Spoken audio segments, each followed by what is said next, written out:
Баршаңызға сәлем достар. Бүгін біз өте дәмді және үлпілдек болып шығатын осындай пирог жасайтын боламыз. Қолжетімді рецептерден дайындалады. Ендеше жасамас бұрын менің каналыма жазылып, лайк басуын ұмытпаңыздар.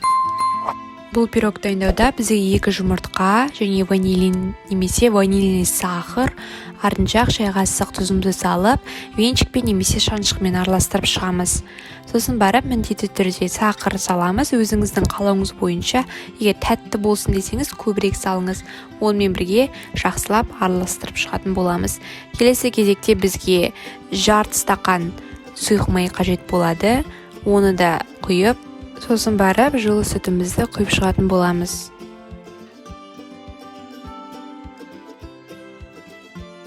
Барлық ингредиенттерді араластырып болғаннан соң бізге ұн қажет болады. Мен оннан шамамен 16-18 ас қасықтан салып шықтым.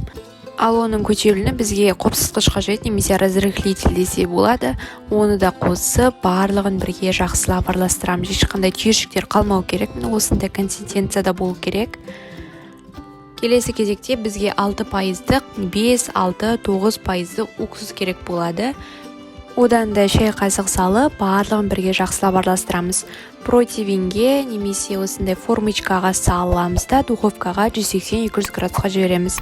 Міне осындай бізде үлпілдек суыған күтіп аламыз да шет-шетін алып, формочкадан босатсаңыздар болады.